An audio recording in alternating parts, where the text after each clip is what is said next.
Hello, folks. Welcome to Getting Heard podcast here live at the McShin Foundation in Richmond, Virginia. I'm John Shinholser, one of the co-hosts for today's podcast.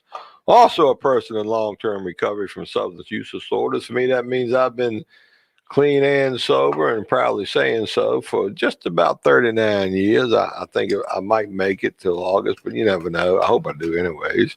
We're going to have a really great show today. We're going to talk about fatherhood in long-term recovery, seeing how this is Father's Day weekend coming up.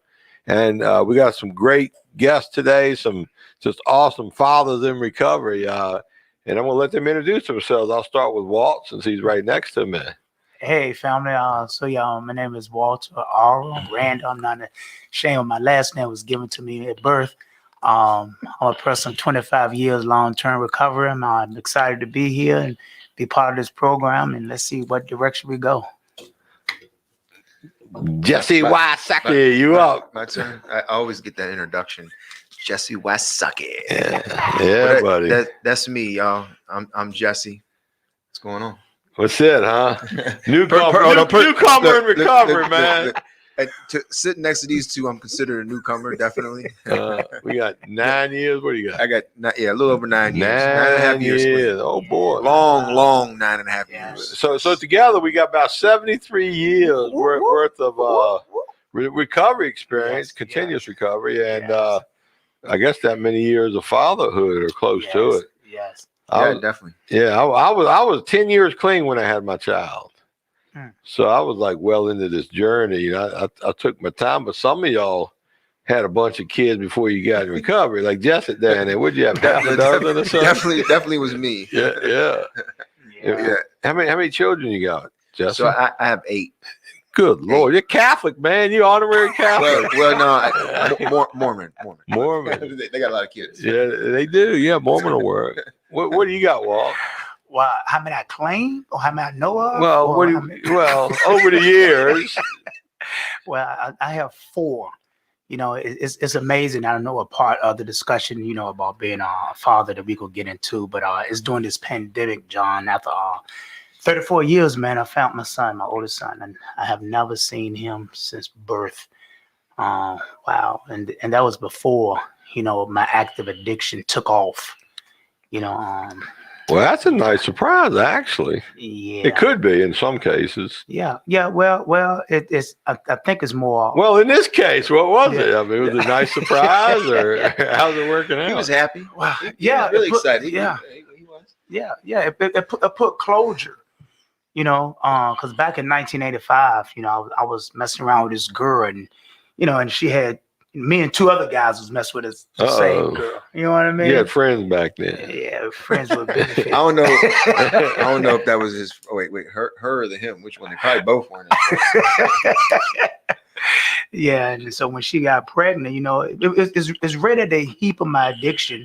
You know, when the judge told my mother when he finished high school, you know, I failed 9th grade like 3 times, so I didn't graduate till I was 20, but I did graduate. But they said when he finished high school, he either going to jail or he going to the military. And I knew she was pregnant. That's why I took it till 20, man. Yeah. And look, and I went in the military and I left her here, you know, pregnant, not knowing it was me, George, or Mark, who was the baby daddy.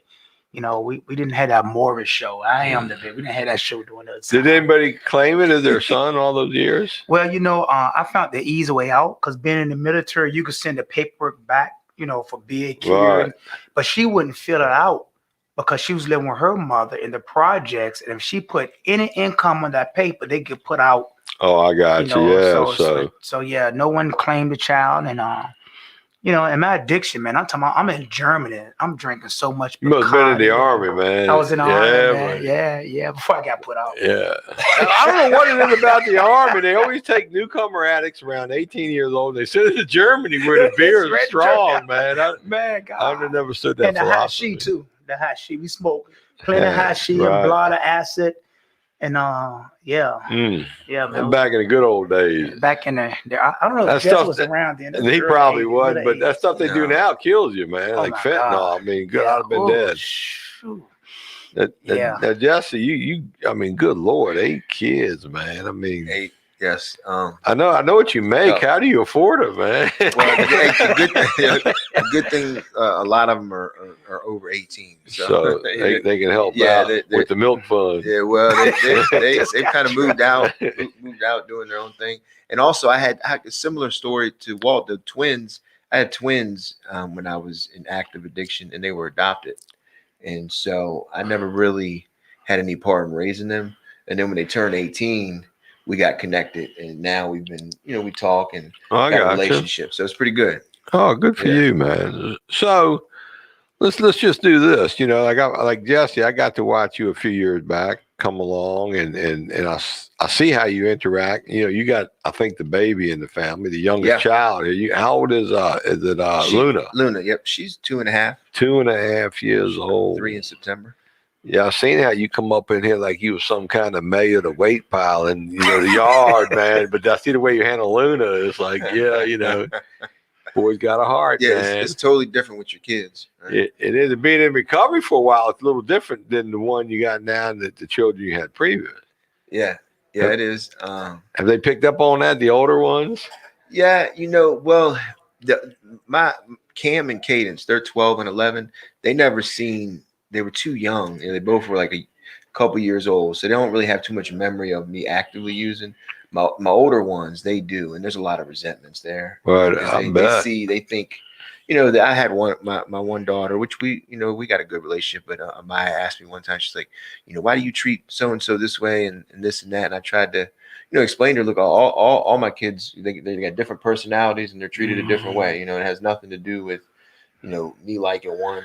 You treated Jack Russell different than a German Shepherd. Yeah, exactly. Very good analogy. Well, but I mean, maybe you could explain to your older children, say, look, obviously I made mistakes, and here we are in the presence of God, and we get to witness how I'm going to handle it, and make up for it on Luna here. So I appreciate a little help from y'all. They're good. They're very supportive of Maya. I mean, she was living with us for a good couple years. Doing real good. Now she went off to she went to college, but then dropped out, and she's got a good job living with her aunt. But she's it's all over good. 18. Yeah, good relationship there. I do got one daughter who's kind of out there, riffing around. In her head, she's not. She's smoking weed and drinking, and she thinks that's the life, man. Yeah. How old is she? She's 22. Yeah, well, that's, she might outgrow it like a lot of us do. Now, Walt, I've seen you with some of your children in the past at some of the events and whatnot. I see the way they kind of lead you around, and you got grandchildren too, don't you? Yeah, they definitely lead him around. They run him. I've seen some pictures of that lately too. Yeah, and I guess early in recovery, I had he's 31 now, and the 29-year-old. Yeah, when I first got clean. Back in 92, I had those two, and it's just amazing now, being in recovery and having a child in recovery. Me and his mother, we divorced when he was 8 years old. He's 25 now, so I raised him for, 15 years just as a single parent. And he most recently got married. And I have my 2-year-old grandbaby. And I tell you, man, she's a whole bunch, but it's amazing because the two older boys, I always thought the oldest one, well, before I found out I had a 35-year-old son, I thought they resented me raising the 8-year-old son, because he was in the household and they wasn't, their mother never allowed me to raise them because I was sending her child support. It was always about the finance, the money with her mom, with their mother, so, it wasn't a lot of resentment, but I thought it was, but as they grew up and they began, I could hear their voice. They always talk. But as a child, you try to keep them in their perspective as a child. But they have a little voice, and I began to hear their voice, and so I had to learn how to love them in a distant relationship. I had to show up for the football games. I had to show up for the clarinet practice and stuff like that. Like, why? Clarinet practice? That's like a fingernail on a chalkboard competition. Khalil played the clarinet? No, that's all. You had to stop. Khalil, I wasn't calling no son's name, but some good call names. No, Lil Walter, he played the clarinet. Okay. And because of the lifestyle that he lives, there's certain things that he got involved. I didn't see, what he was drawn to, like a lot of signs was there based on the lifestyle he lived today. I want to give a little shout out to our guest real quick, Nathan. He's always tunes in, and Catalina, good to see you on the show and listening. And Mike Mitchell, always glad to have you here. Kids now, just briefly, I feel like I'm like the boring recovery guy almost here, because I think I was 10 years clean when I had Mary Page, my daughter. Mm-hmm. And she had 2 parents in recovery. Wow. She was a young girl though, like maybe 2 when me and her mama, separated and got divorced. And that was a very trying period, I think, for everybody involved. But I tell you a little something for the people in recovery out here. If you're in recovery and you find yourself getting divorced and you have children, I do want to point out, and I was very cognitive about this at the time, that I guess back then I was probably 12, 13 years clean. That's kind of an old timer back then. Yeah, it was. And the whole fellowship was watching. They wanted to see how these recovering people are going to go through a divorce and how it's going to end. And so we did, I think we did a good job working through that process and coming out the other end. And, my child, I only had one purposely because I knew they cost a lot of money. And I come from a family of 8 kids and we didn't have nothing growing up, man. And I didn't want to put that on my children. So, and it was risky. I was fearful. Hey, so was your first wife in recovery too? Yeah, she was. She was. She was 5 years clean when we got married. I think I had 7 years clean, 8 years clean at the time. So we didn't rush into nothing. We dated a while and everything. But the point I'm trying to make is that we, through a divorce, we kept our wits about us and we put the child first. And it was hard. It was really hard for me to ride around and not blame all my problems on her mother, which every now and then I take a dig, I think, but I think we held it together pretty good for the most part. But it was a disruption in my daughter's life. And she's 28 now. She reminded me that, recently, say, look, moving forward on Christmases, this is how I wanted to be. Because as a kid, I didn't have a choice. I was dragged to mom, to dad, to grandma, to another grandma. Yeah. It was like Christmas Day was moving day, You move 4 or 5 times in one day, and very disruptive for a child. And she's right, So that's how it is for mine. With so many different baby mamas. Yeah, it's they gotta go from house to house. Yeah, chaos Christmas day. And Thanksgiving. It ain't Christmas. But but I think they actually like it though, because they get more gifts and more attention. Yeah, there is ups and downs, but there's still, you don't get to stay in one place and play with your new bicycle. I know, like with me, because I got control issues. I want to be in control of all of them. Be like, no, they got to be here. We got that on tape. You got control issues, man. What's the minute mark on this? 15-minute mark. Jesse admits he's got control issues, man. That's just a breakout meeting here, man. And then working for somebody who's got control issues too. Oh wow, man. Oh wow. But I want to throw this out there, and you guys can elaborate on it. But I see a lot of people come into recovery and they got kids and they go to meetings, they get clean and go, I don't want to raise my kids around recovery. And I'm thinking, are you nuts? You raise them around active addiction, all the pain, the chaos, the drama you put them through. You want them to be raised in recovery. You want them around recovery. I cannot tell you the amount of great family outings we do in recovery, the picnics, the pool parties, the special events, the camping trips. The kids in recovery love the recovering community and growing up in that. And I see, Jesse, your kids growing up in a little bit, and then Walt, I've seen yours. But and John, that's funny because me and Walt, Walt sponsored me. This was a conversation I remember having with him at an early age, because I would have Cam and Cadence. I was raising them by myself, single parent in recovery, and I'd bring them to meetings, and I would get a little, I would get a little anxiety and anxious and freak out because they would run around the meetings all day long, all night, making noise, doing different stuff. And that's exactly what Walt told me, exactly what you're saying, man. Like, what better place to have your kids, in a good environment where people are learning spiritual principles, learning how to live productive. When my daughter she grew up in a program, 12-step program, going to meetings, conventions, all that stuff. When she was somewhere around 21, her boyfriend dumped her and broke her heart, right? she ran into a meet and she shared that shit, man. And it has the meet knew her.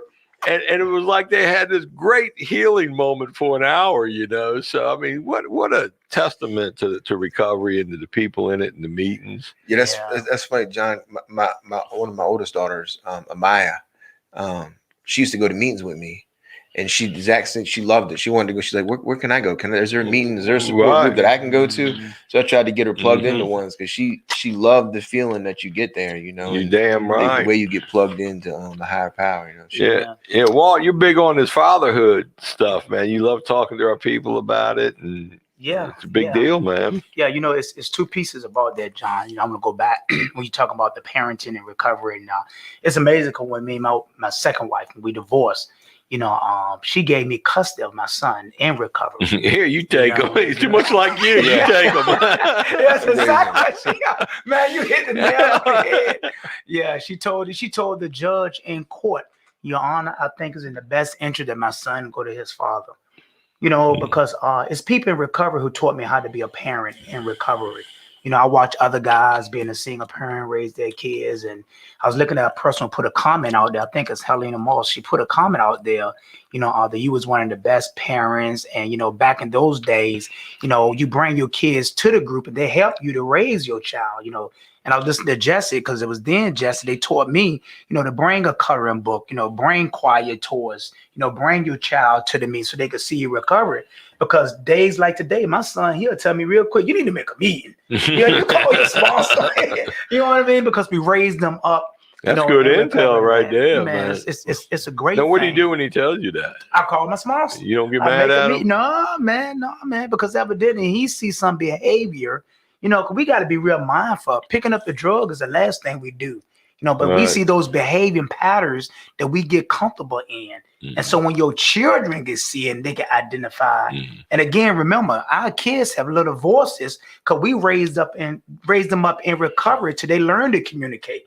When I was a child, my mama said, shut up. You do what I say. Don't open your mouth. And I do. She threw a shoe at you. But we raise our children different in recovery, you know, towards them they do have a little voice. And we can hear them over there mumbling. You know, we're not peeping out the windows no more, crawling on the floor. We're actually paying attention to our children in recovery. And because there was other people in recovery who raised their child. Yeah. So, you know, being a single father in recovery, now being married in recovery, you know, it's great to be raised up in recovery. I was talking to a sponsor the other day, and he was telling me he's got a 12-year-old, and they're actually at nighttime, they're having like feelings checks, you know, going through the day. What are you feeling? Why are you feeling? This is how we do it as adults, and this is what I expect out of you. They really taking the time to explain emotions and feelings and openness and all that good stuff. And then I was telling him, I said, man, this is awesome. This is incredible. You're a great dad, man. And because when I was growing up, my dad, it was black eye, baby. Yeah. I mean, it was ass whippings on a regular basis. There was no feelings one-on-one workshop. You weren't allowed to feel, right? No, you really won't. Can't express no feelings. Feel pain, boy, bam, you know? Yeah, man. I mean, what a difference recovery can make, man. It is, man. Yeah. I see the way y'all handle your kids and stuff, man. Man, yeah. You know what? And then the second part of that statement with the comment that you had made about, you know, even looking at being a father, you know, it take a man. I love saying this, John. It take a man to teach a man how to be a man. You know, so we talking about being accountable. We talking about being available. We talking about being responsible. You know, we don't know how to practice self-care and take care of ourselves. So what better person to teach me how to be a man than another man? You know, that's a big tagline. In my sponsorship line, every year we do a workshop, is what kind of man you want to be. Come on now. And, you know, when I was a kid, you know, I didn't realize it then, but hurt people hurt people. My dad was a hurt person. He was hurt his life. He turned around and hurt his kids. And I'm so glad I found recovery and understood that the buck can stop here. I don't have to hurt my children. That's right. But, you know, spiritual men will teach spiritual principles to their kids. And that's one of the sleeping jewels in recovery you don't realize when you get into it. You really get to see that transformation. And I love the fact that, like, you're doing a Father's Day cookout this Saturday. We never had one of those before, man. I'm almost jealous. I didn't think of that first, man. I mean, what a great idea, man. You know. But John, let me tell you, man. Even though the thought came, I'm excited You know, and I say this all the time, and Jesse just don't know how much he means to me. I'm excited that when I come over for thought, you know, he trusts the process to run it past you guys, and y'all support the vision because it's not about Walter. It's what I see happening here at the Machine Foundation. It's what I see how the people are growing, how they develop, you know, showing them new ideas, new things. You guys here let them know they do matter. So to throw a cookout for the guys on Father's Day, or the day before Father's Day, just in case if some of them do, you know, and can spend time with their child on Father's Day, you guys celebrating them and their growth. It's like we doing it together as a community. That's what I love about coming up with those. It ain't that you didn't think of the ideas. You supporting and you pushing it. Well, anything you guys man. come up with, I'm usually behind 100%. I don't even question it. I just show up and have fun usually. So Yeah, so I just can't wait, man. You know, I remember during the month of March, you know, here at the Machine, you know, we celebrated the women throughout the whole month of March. I think it was Women Month, some kind of thing they had going on. But here at the Machine, doing a spiritual service, like we had women who came up and talked about the death of the child. You remember the woman who I did a memorial service here? oh yeah, She came and she talked about even the death of her child, how she was able to use that to empower other women's, you know. Then we had another woman who came up the following week and the Father Week. And Mother's Day, we gave out flowers and roses to all the women. And here it is, Father's Day. You guys gonna celebrate the men here and with a cookout. And let's break bread. Let's pray that the food do multiply. We don't run out. right. So what better thing to do for the fathers here on Father's Day, man? So it's great things that happen here at the Machine. That I'm honored that you guys welcome me aboard to support something that was already working. You know what I mean? So yeah, I can't wait till Saturday, man. I do want to give a little shout out to my dad, though. Even as bad as it was growing up, he did find recovery himself. Wow. And Really?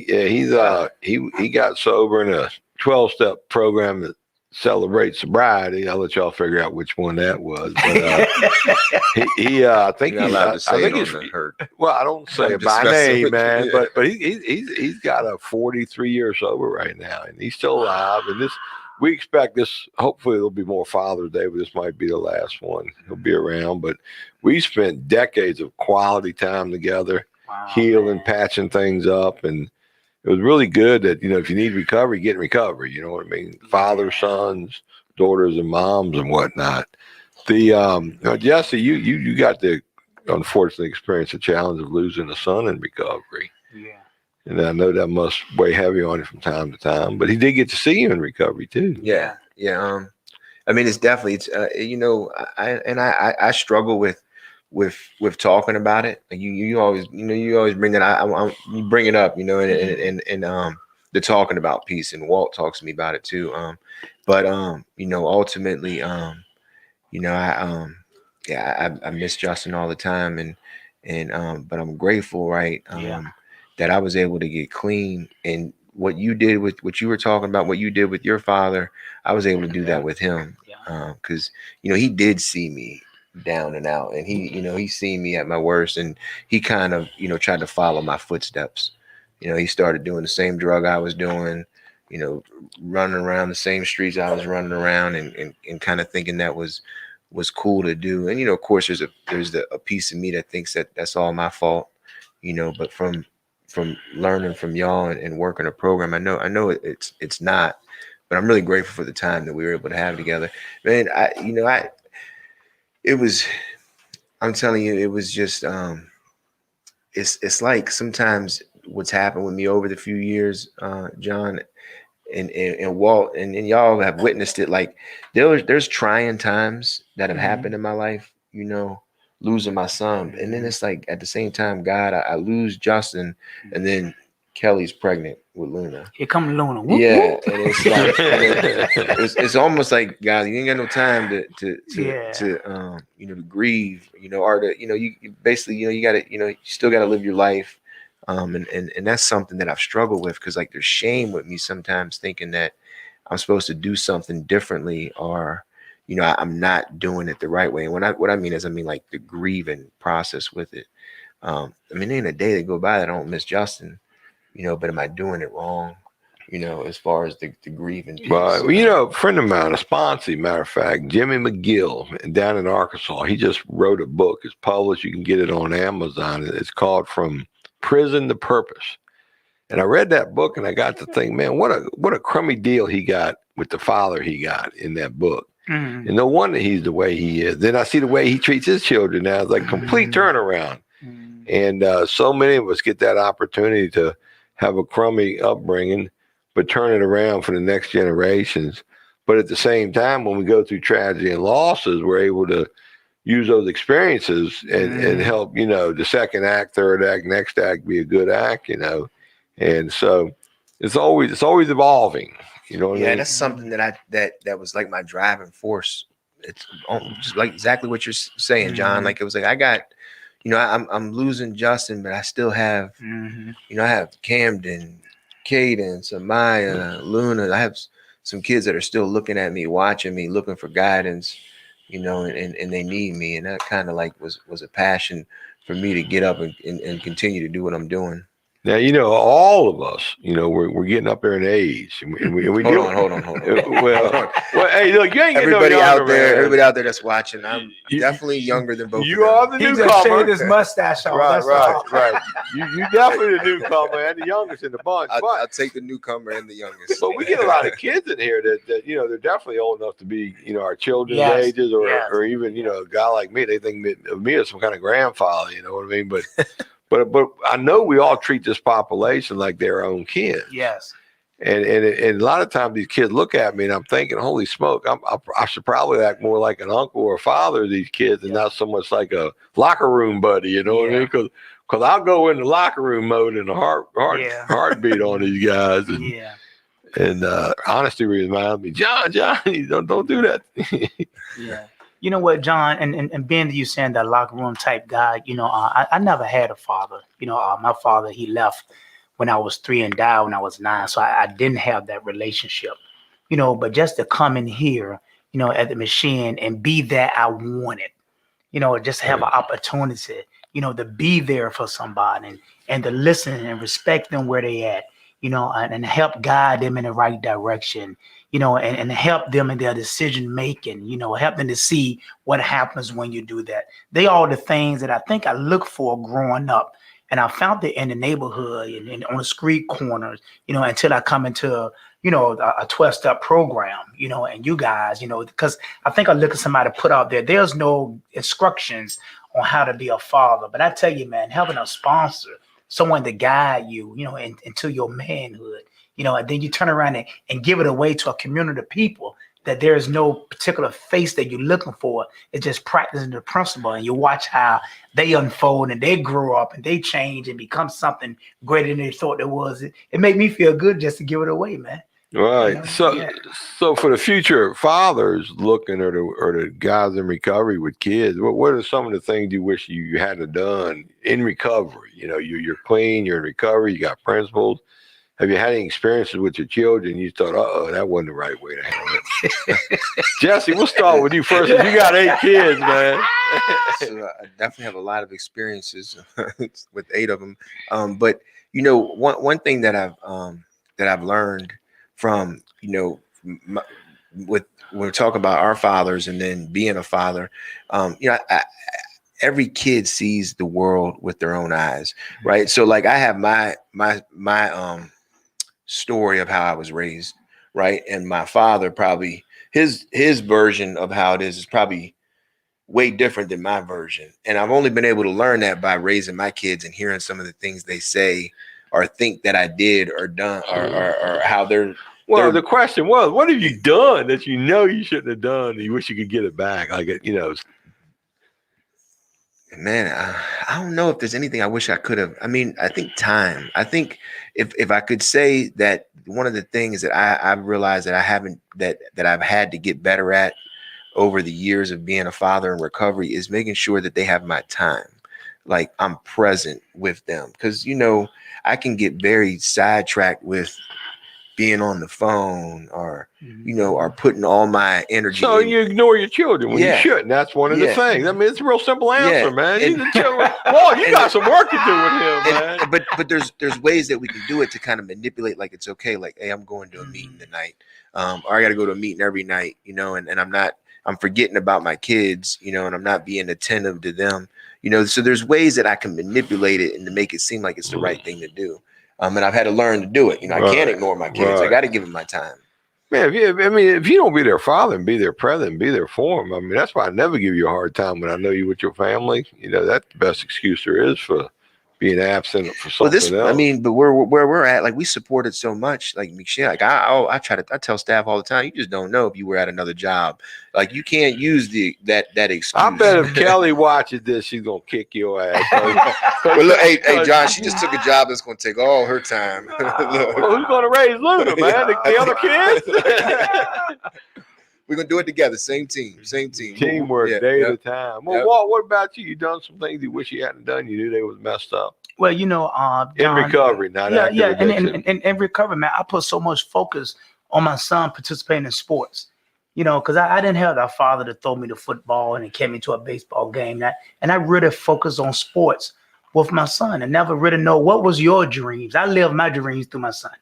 Especially when his mom left us and gave me custody of him. I went to therapist, took my son to therapist, and he said, keep him involved in sports, and you keep making those 12-step meetings you're making. And I became that single parent that we just stayed in sports.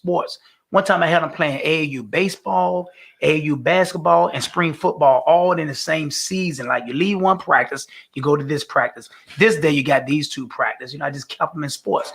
And I never really got to find out what do you really want to do. Here it is at the age of 25.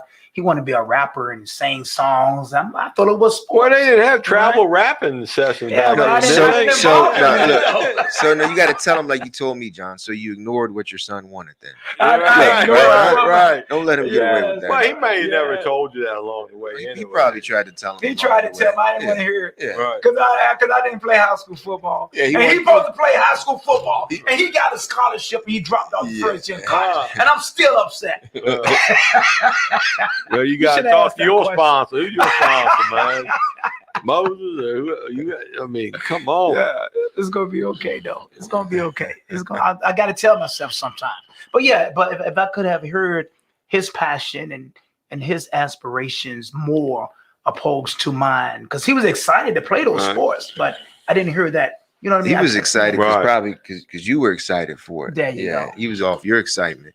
Yeah. What did you do, John? That's a good question, though. I mean, the worst thing I probably did was I got a DNA problem with anger, and my child probably had to grow up and watch my antics with me being angry at other stuff. Had nothing to do with her. But when you go off being angry, there's a ripple effect. It affects people, and it hits them on their inner self and whatnot. So I'm sure she got to witness some of that, and maybe I think that's probably the worst thing. She'd probably tell you that, and I did definitely teach her the finest words of the English language ever invented. I'm surprised she don't cuss like a Marine, man. But she's a fine young lady, man. She, so somehow she's mitigated my shortcomings well, Yeah. But she definitely picked up on my charm and my sense of humor. Yeah. But that I think that's the worst thing. I might have been hard on any boy she brought around the house. Mm-hmm. I drug tested them in 8th grade, and if a guy came to pick her up, for a party or a night, I said, look, next time you come back, we're doing drug tests, and they never came back. I don't know if they were on drugs or they didn't want to be tested. Wow. And I probably, I live recovery out loud. So all her kids knew I was in recovery, and they're gonna get a lecture every time they come over there. At least I'm gonna find out who's on what. And so she probably has some creepy, weird stuff to put up with, but I think they'd be good looking back. Yeah, I don't know if that would be creepy, weird. That's probably good. Yeah, that's good stuff looking back for real. I mean, then some of the neighborhood parents wouldn't let their kids spend the night over her house growing up. Your parents are addicts, even though we ain't used in decades, and we were probably some of the best parents in the neighborhood. They Yeah. didn't realize that because of the stigma. So, but she learned to deal with it. I'm curious. What do you think about these parents out there that will let their kids like drink at the house? Or look, you as long as you drink here at the house, I'm okay with it.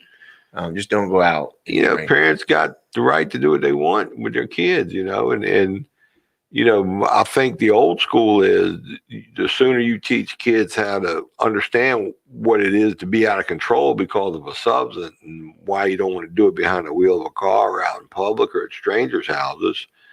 That's one school of thought. But the only real bad part about it is, you know, a lot of kids are going to be genetically predisposed to addiction. And if you get it in them at a young age, it can heighten the probability they're going to have a problem growing up. So, you know, the data and the science shows that if a kid can hold off till 21 before picking up that first substance, they're less likely to have a problem with it. But at 13 and 14, they're more likely to have a problem with it. So it's a kind of a crapshoot. So, but you know, reasonable, sensible parents, they do what they do. They, you know, I'm not one to judge on that. That's really good information. I didn't know that. The data kind of supports that. If they hold off till they're 21, they're less susceptible, less likely to have a substance use disorder. Or 23, whatever, you know, the earlier that brain's introduced to it, that if they have the propensity to be an addict, it's going to trigger more. And then more is going to be outside the house. More is going to be, you know, behind the shopping center, under the bridge. And next thing you know, they're going to be seeking it. Instead of seeking healthy choices in life, they're seeking substances. So I've attended a lot of prevention workshops over the years. You know, but that probably ain't going nowhere. You know, parents wanting to do that, and now it's a little dangerous. I've noticed a lot of kids that grew up in like pot households where, you know, they were doing bong hits at a young age. That's probably problematic, and even in alcohol too. You know, there was always a liquor bottle in our cabinet growing up. Yeah, that's my household. My mother, she bought the beer for me when I wasn't of age. You know, she wanted us to drink in the house. She didn't want us in the community. Right. You know, and you told me the bomb, the reefer bombs, and I tell you, man, she'll blow it and be. I learned that behavior at home. You know, so you're right. It was at an early age, and I started looking forward. You know, hanging with that community of people who was doing that, trying to fit in, not knowing. But that's been around forever. Even in Europe today, I think kids at 13 years old, they drink wine at every meal. You know, so you sit at the bar, you could drink at the bar. Yeah, I mean, so a lot of stuff probably ain't going to change. It ain't going to change. Yeah. You know, but I think the behavior of the parents is important. Yeah, and the reason why I ask is, I've gone through it, not with my kids, but so two of my children, their mother has other kids, and so in that household, she will allow them to be over there with her friend, you know, with their friends or whatever. Right. And the school of thought is kind of lined up with what you're saying. You got the best argument 15, 20 years down the road. You're going to see there, I didn't let you do that at my house, man. Yeah, you know, because when I like to fix, manage, and control, especially my kids, right? I remember that's twice a minute. I know. Yeah. But I usually can keep it under control. Justification. Keep it under control, like it's a hobby, man. That's like it's safe. Yeah. I just applied the first step to it. But I remember dropping my kids off one time at their mom's house, and she was, you know, she had been drinking, and I remember calling Walt about it because initially I wanted to be like that. I don't know, like the sober police, and like you can't have my kids. You got to be sober. You can't drink. You know, and she's a grown woman. I couldn't tell her what she could and couldn't do. But after talking to Walt, he said exactly what you said, John. You know, they'll be more appreciative of what they have in your home. That's right. When they're with you at home in the house. You know, you keep applying those principles. You keep buying them clothes and putting food in, and you keep doing all that stuff, and they're going to be more appreciative. Yeah. So that was something I learned from that. Yeah. So tell us more about this cookout we got on Saturday. Oh man. I tell you, man, and the way it's going to be set up, we're going to get have that food too, Walt. Don't forget about that. Got with that, yeah. Tomorrow. So we're going to have all beef franks. It's 3 speakers, John. Fish fry, John. Oh, Really? fish fry. Fish fry, yeah, fish fry. We're gonna have hot dogs and hamburgers, right? Yeah. But John, it's three speakers. I want to come from a different perspective. You got this what the community called this perfect father, I guess, because we're talking about take a man to teach a man how to be a man. So you got this guy who was raised in the church, who he probably, today he been married 36 years. He got his wife, he got his 3 kids. You got that guy. And then you got the recovering addict, like us, who we tried from down. And then you got the guy in the middle, who like he's church, recovery, like straddling the fence. So you can hear 3 different voices, on the road of a father, so we could like target different people in different perspective of life where they at, but what is a father? You got biological fathers, you got stepfather, you got parental fathers, you got, godfathers. You got so many roles when you look at a father, to where even in recovery, you may not have a child, but when you connected to a community as such, you have shown that role, you're showing the leadership, you're showing the accountability, you're showing the responsibility, you're showing all these principles, that should be in fatherhood. So let's have a discussion about that. How do I become greater? Because I'm my worst enemy. I'm my greatest challenge. I'm not competing against you. I'm not competing against you. If anything, you two should help complete me. Not that I have to compete against you guys, but it's my own self, so help me to become a better me. So it take a man to teach a man how to be a man. So I want to have some conversation, from 3 different perspectives of fatherhood, and then we have the questions, people can ask questions and, what do you think about this? And how can I do this? And I hear you experience that, so we have the open dialogue, but the holistic approach, man, is we want to hear your voice too. You just don't know it, Right. but we want to hear your voice out there, and we want you to set that tone, and but that's how we want the different direction we select the speakers. But at the same time, man, hey, what is a father? You got different roles, different type of father. So let's speak on it. Yeah, some of them are the enforcer, some of them are the rainmaker, some of them are the co-signer. See your mother, Yeah, so I'm excited. Go ask your mother. Yeah, I'm excited to do this here. At the machine, again, the way you guys support, y'all community of people, and for that person who didn't have, that father, and they could become that, because I didn't have that father. I didn't have a father, and it become that I wanted. I got to throw the football to my first son. What'd you do with a kid growing up on Father's Day? It just hit home here. You had a stepfather, didn't you? Say that again. Do you have a stepfather? No. My mother. What's his name now? Yeah, but my mother's husband today, he married my mother when I wasn't in the military. Oh, that was he wasn't in the household. Right. So you only way you really got to experience Father's Day is through your own children. The way they treat you. That's it, man. That's it. And look, just a phone call and showing up and man, that's enough for me, man. You know what I mean? Just being recognized, that's enough. I don't have no wish list, and right. Don't and please, wife, listen to me. Don't go buy me no riding lawnmower for a Father's Day gift. Get him a grill and we'll donate it to McShin, man. Don't get me no grill. Get me a gift. The lawnmower's for the yard. Right. Don't get your wife a vacuum cleaner for Mother's Day, Don't tell right? her that, right? You get a jewelry. I tried that before. I got her some pots and pans. And she hit you on the head with them, didn't she, man? Yeah, I learned that a long time ago. That's what I'm saying, man. You know what I mean? But I tell you, man, I'm excited.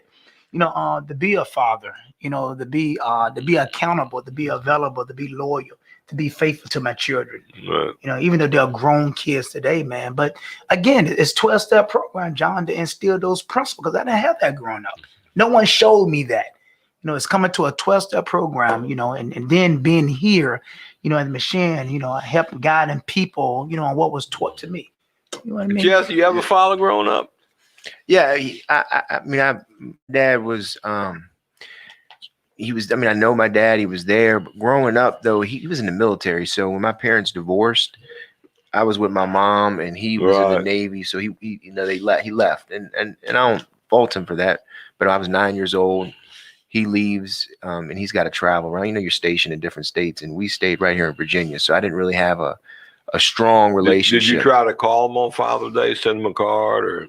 You know what? I honestly don't even remember from a young age. I don't remember doing anything. When I got older, I've tried to do that, since I've been 18, after 18, but growing up at a young age, I don't remember really doing anything. And so both you guys didn't have much use for Father's Day growing up. And I remember as a kid on Father's Day, my dad was the enemy.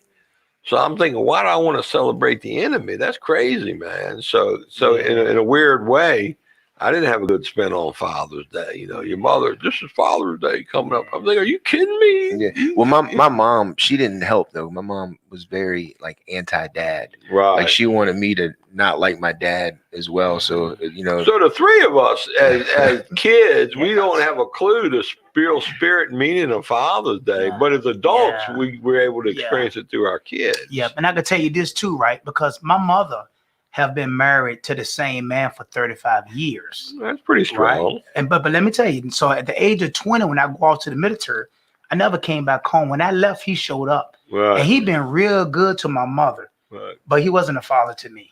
Right. And just because a man is in the house and he's attracted to your mom and take care of your mother, that don't mean he's your father. That's right. And I could bet money you wouldn't even let him even try to be or attempt to be. You ain't fooling me on that, man. Hey, man, I was good and grown getting high. I ain't need no father. I ain't need no daddy. You're my mother's husband, and that's your role. Yeah, I bet you let him know that. Hey. And they didn't find, look, man, he has been a blessing to my mother.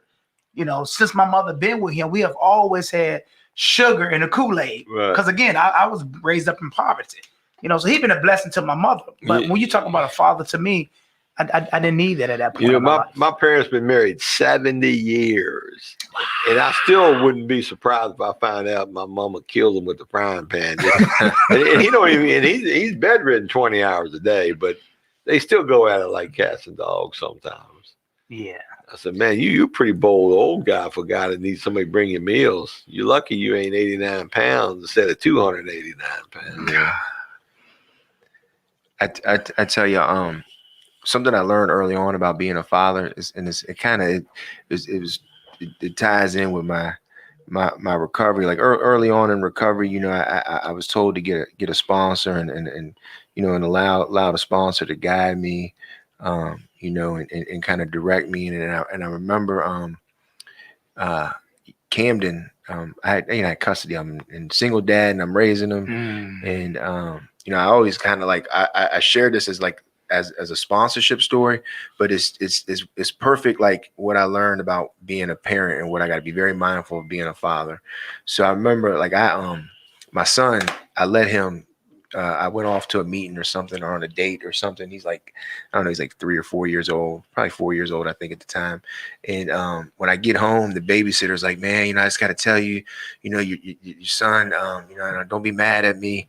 But I let him, I let him out my eyes for a few minutes, and I walked in the bathroom and he had a razor in his hand and he had cut a little nick out his hair, and I caught him and I got the razor from him, and she, I started asking, why are you doing that? And she told me that he said, well, my dad shaves his head, so I wanted to shave my head, and he also shaves his back too. So will you shave my back for me? Right. And so this was the learning, this is where I learned, as a father, man, your kids are they're watching you. And as a sponsor, the people you sponsor are watching you. You need to be very mindful of the moves you make. And then that was some good parenting, good, how to be a father 101 for me. It's okay, I need to really tighten up my moves here as a father, and my son is watching me. Well, I just we're going to run out of time here soon. I'm going to have to jump out here about 2 minutes till, because I got a 3 o'clock thing to get on. But I just want to leave the listeners with this, and all three can weigh in real quick. I think the best thing we can do for our children, and perhaps even our parents, especially the fathers, is let your kids share their feelings with you and validate their feelings. Don't criticize them, don't condemn them. But communication and sharing feelings is critical. especially, young boys and young girls, they look to their fathers for that, that golden acceptance, that compassion, that love, that understanding. And to be a closed-minded father, that's just, you're wasting an opportunity. Yeah. And I know a lot of us we were raised with terrible feelings. So we may not have it in it to give us, but Google it, you know what I mean? Watch a YouTube on it or something. But you got to let your kids be kids, man. But that don't mean you can't teach them how to take care of themselves by the time they get 18 either, So, Walt, what do you think? Yeah, that's great, John. When we open up, this conversation, I talked about having that 35-year-old son that I found him during the pandemic, developed custody. Right. And I remember doing the 9th step, and it's amazing because me and Jesse, I was working with his 9th step. And I had all this stuff, the list on the 8th step, how I was going to dress my son and being apologetic and all this stuff, right? And when I finally see my son, in that moment, I realized all of that work I did was for me. In that moment, all I had to do was listen to him. Good for you, man. Damn right. Listen, that's the key, man. And so to answer that question, allow him to tell me how he feel and where he's at and where he's coming from. And, so as a parent today, be open to your child, ideas, thoughts, dream, aspiration, support them, and I'm getting to know who he is. Of course, I'm ready to share who I am, but it's not that important. It's me sitting back and realizing what I've been missing out for 35 years, man. It's just amazing, man. Yeah. That's right. Jesse, what do you think? Most important takeaway? I was listening. I was caught up in what Walt was sharing about his son. Too bad you don't get caught up like that when you're going over step work, man. I mean, we got such similarity, man. Yeah. Hey, John, I'm probably the best sponsor he's got. The easiest one. Oh, here we go. I'm his favorite one. Yeah, right. That's the question, Cam. Every time I play this little game with my kids at the dinner table, and it's a question game. Like, you can ask. Let me ask y'all some questions, and now y'all get to ask me some questions. Number one question Cam asked me is, "Who's your favorite kid?" Always ask me, "Who's your favorite kid?" I'm like, man, if you don't get out of here with that stuff. Say, look, you're the favorite one in front of me for right now. Yeah. Whoever's in front of me, I like that. You know what? That's what I'm gonna start telling them. That's Right. hey, thank you. Right. See, that's 39 years right there. Look. Knowledge, baby. But when it comes to the feelings and expressing feelings and letting your kids do it, because I have the younger ones, Kalia, your dog Mary Page, they're grown, and I have some that are grown, but they're not in the house anymore. My younger ones, one thing that I'm learning is a lot of times they don't know how to express their feelings. They got no idea. Yeah. We don't teach them. Yeah, and 2 years old is when you start teaching them. Yeah, and so like I gotta take the time to watch them in the ways that they express it and try to help them and show them. So that's kind of what I've been working on. Especially, I got my son, which y'all have both experienced this. They're both 11. I got my son, he's 12, and then his sister, she's 11, and they're coming into like, the puberty, getting hair under their arms and, all this stuff. And like, so all, they're going through these hormones, and I'm trying to still, baby them, but they want to be, he's Cam's, I'm the man of the house. And Cadence thinks she's a teenager because she's got a training bra on now, so it's these things that I'm going through with them and watching them. But I think one of the things I've learned is I really got to take the time to get to know your kids. Yeah. You got to get to really know them. And that's what I've been trying to work on as a father here recently, especially when it comes to those feelings. Yeah. All right. Well, anyways, folks, we're about out of time for today.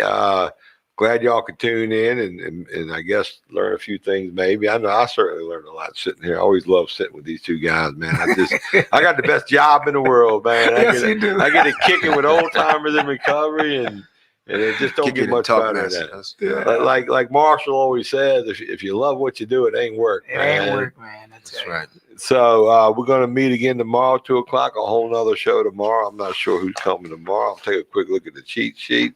Nathan Mitchell and Jesse Wysocki is coming back. Yeah, Jesse coming back. Jay's from Hot Tick will discuss pride and the whole family in recovery with JC and father and Jesse, man. Jace is my son. He's one of the twins. Oh, you got family day tomorrow, man. So he's coming hell yeah, I got to tune in for that. Yes, man. I'm going to be here. There you go. I took off work to be here. So not for that. Don't do that. Yep. Well, big show tomorrow, and thank you everybody for tuning in. And more is going to be revealed. Y'all have a great day. Yeah, gotcha. Over and out.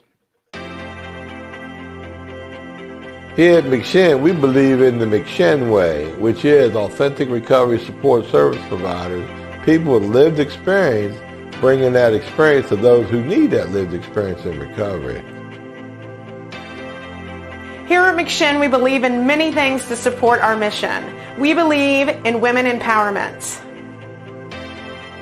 What I love most about what we believe here at McShin is we believe in the authenticity of the peer-to-peer approach. Here at the McShin Foundation, we believe in giving people opportunity. Here at McShin, we believe in the inherent worth and dignity of every person. At the McShin Foundation, we believe in helping people reach their full potential. Here at the McShin Foundation, we believe in multiple pathways to recovery. Here at McShin, we believe in placing principles before personalities to help spread hope. Here at McShin, we believe that recovery is possible and that any person seeking recovery can become a more acceptable, responsible, and productive member of society. Here at the McShin Foundation, we believe in self-discovery. Here at McShin, we believe in saving lives and offering second chances. Here at McShin, we believe you can do this. Here at McShin Foundation, we believe that we can only keep what we have by giving away, which is why we continue to help others like us seek and find recovery.